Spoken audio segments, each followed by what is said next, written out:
Hello students, आपका स्वागत है आपके अपने यूट्यूब चैनल अपना स्कूल पर। मैं अश्मिता आप लोगों को क्लास 9 पालमपुर गांव की कहानी इकोनॉमिक्स में पढ़ा रही थी। हमने चैप्टर ख़त्म कर लिया है और आज हम लोग उससे रिलेटेड कुछ क्वेश्चंस देखेंगे, कुछ क्वेश्चंस जो कि 1-2 वर्ड्स में हम लोग आंसर दे पाएंगे। आइए क्वेश्चंस शुरू करते हैं। हमारा सबसे पहला क्वेश्चन क्या है? पालमपुर गांव की मुख्य क्रिया। पालमपुर गांव की मुख्य क्रिया क्या थी? कृषि। पालमपुर गांव में कृषि क्रिया और गैर कृषि कार्य दोनों हुआ करते थे, लेकिन मुख्य क्रिया क्या है? कृषि है। दूसरा क्वेश्चन है, पालमपुर के पास एक बड़ा गांव। हमने पढ़ा है पालमपुर के पास एक बड़ा गांव भी था और एक कस्बा भी था, तो उस गांव का क्या नाम था? रायगंज। पालमपुर के पास एक बड़ा गांव रायगंज। तीसरा क्वेश्चन देख रहे हैं, पालमपुर का निकटतम कस्बा। पालमपुर के पास का सबसे निकटतम कस्बा कौन सा है? शाहपुर। नेक्स्ट क्वेश्चन हम लोग देखेंगे, पालमपुर गांव में परिवारों की संख्या कितनी थी? कितने परिवार हमारे पालमपुर गांव में रहते थे? वो थे क्या? 450 परिवार। और पांचवा क्वेश्चन, अधिकांश भूमि के स्वामी कौन थे? 80 परिवार जो कि उच्च जाति के थे। 80 परिवार उच्च जाति। 80 परिवार उच्च जाति के। 6 नंबर हम लोग देखते हैं, पालमपुर की गैर कृषि क्रियाएं। हमने पढ़ा है पालमपुर गांव में कृषि क्रिया भी होती है और साथ ही साथ गैर कृषि क्रियाएं भी होती है। तो अभी हम लोग देखते हैं कौन कौन सी गैर कृषि क्रियाएं होती हैं। सबसे पहले हम लोग शुरुआत करते हैं किससे? डेयरी से। डेयरी, दूध वाला जो कार्य होता था वो हमारा क्या है? डेयरी। डेयरी के साथ साथ क्या होता है? लघु विनिर्माण। जो छोटे लघु उद्योग थे, लघु विनिर्माण, साथ ही साथ परिवहन और दुकानदारी, ये सारी गैर कृषि क्रियाएं हुआ करती है पालमपुर गांव में। अब 7वां नंबर देखते हैं, उत्पादन के कारक। हमने क्या पढ़ा? उत्पादन के कितने कारक हैं?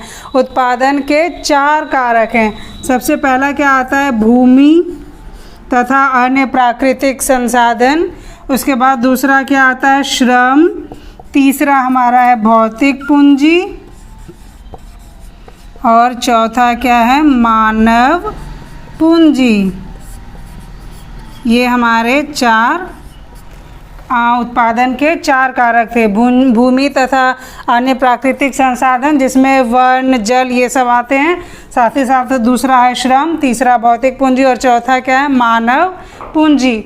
अब 8वां नंबर देखते हैं, भौतिक पूंजी के प्रकार। भौतिक पूंजी कितने प्रकार के होते हैं? 2 प्रकार के हैं, स्थायी और क्रियाशील। स्थायी है और क्या है? क्रियाशील है। खेती पर निर्भर रहने वाले लोग, कितने प्रतिशत लोग पालमपुर में खेती पर निर्भर रहते थे? 75% लोग। और 10वां नंबर क्या क्वेश्चन? भूमि मापने की मानक इकाई। भूमि मापने की मानक इकाई कौन सी है? हेक्टेयर। ये हम लोग याद रखेंगे, भूमि मापने की मानक इकाई क्या होती है? भारत में हेक्टेयर है। अब देखते हैं कि पालमपुर गांव में खरीफ फसल जो है वो कौन सी होती है? खरीफ फसल 2 थी, क्या क्या? ज्वार और बाजरा। 2 खरीफ फसल थी। और रबी फसल में कौन सी फसल बोई जा रही थी? गेहूँ। अब हमने 12 नंबर तक क्वेश्चन देख लिया। अब हम लोग 13 नंबर का क्वेश्चन देखते हैं। भारत में हरित क्रांति की शुरुआत कब हुई थी? 1960 दशक के अंत में। कब हुई थी हरित क्रांति की शुरुआत? 1960 दशक के अंत में। हरित क्रांति से लाभान्वित होने वाले भारत के सबसे पहले राज्य, कल ही हमने पढ़ा है कौन कौन से राज्य थे? पंजाब, हरियाणा, और उत्तर प्रदेश।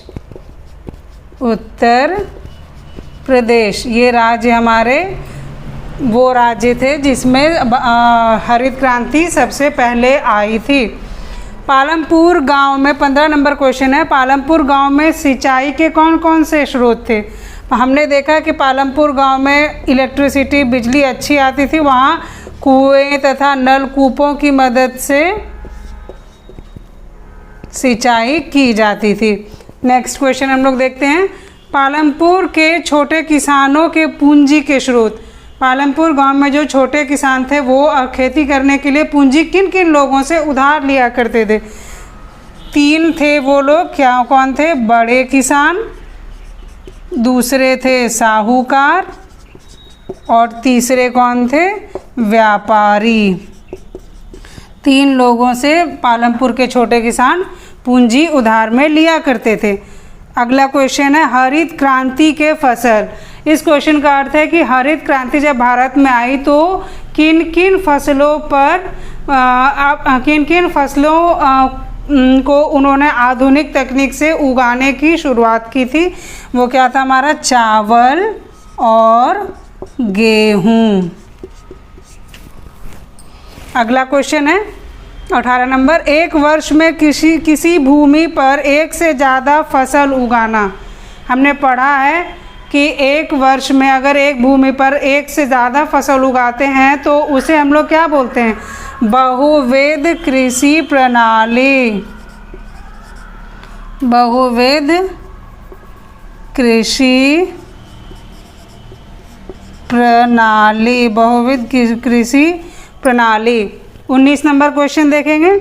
उत्पादन में प्रयोग होने वाले उपकरण जिनका प्रयोग कई वर्षों तक होता है। ऐसा कौन सा पूंजी है जो कि जिनका प्रयोग वर्षों तक हम कर सकते हैं उत्पादन क्रिया में? वो कौन सी पूंजी है? स्थायी पूंजी, जिसमें मकान, औजार, मशीन ये सब आते हैं। 20 नंबर क्वेश्चन देखते हैं।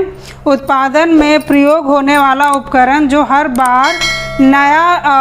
बार जो हमें नई लेनी पड़ती है वो उसे कौन सा पूंजी बोलते हैं? वो है हमारा क्रियाशील पूंजी।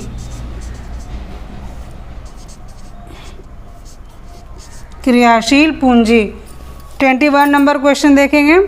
आधुनिक कृषि का पर्यावरण पर कुप्रभाव। हमने कल ही पढ़ा है आधुनिक कृषि का पर्यावरण पर कई प्रकार का कुप्रभाव रहा है। हम लोग उसे देखेंगे कौन कौन सा कुप्रभाव हुए। सबसे पहला कुप्रभाव क्या हुआ? प्राकृतिक संसाधनों का अधिक प्रयोग।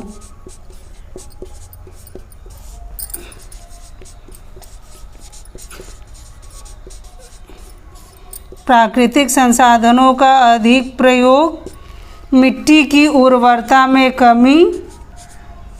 मिट्टी की उर्वरता में कमी, साथ ही साथ भौम जल, नदियों, तालाबों में प्रदूषण। ये हमारे आधुनिक कृषि प्रणाली के कुछ कुप्रभाव थे। किस पर? पर्यावरण पर। अब हम लोग लास्ट क्वेश्चन देख रहे हैं। पालमपुर में किसान एक वर्ष में कितनी फसलें उगाते हैं? हमने देखा था पालमपुर गांव में किसान एक वर्ष में कितनी फसल उगाते थे? 3 फसल एक वर्ष में पालमपुर में किसान उगाते थे। आशा है कि आप लोगों को ये चैप्टर समझने में कोई परेशानी नहीं हुई होगी। साथ ही साथ मुझे लगता है मैंने सारे इम्पॉर्टेंट क्वेश्चंस भी कवर किए हैं। अगर किसी प्रकार का आप लोगों को डाउट है या कोई चीज़ है जो मुझसे छूट गई है तो कृपया उसे मुझे कमेंट करके बताएं, मैं उसे फिर से करने की कोशिश करूँगी। तब तक आप हमारे YouTube चैनल पर बने रहिए। Thank you.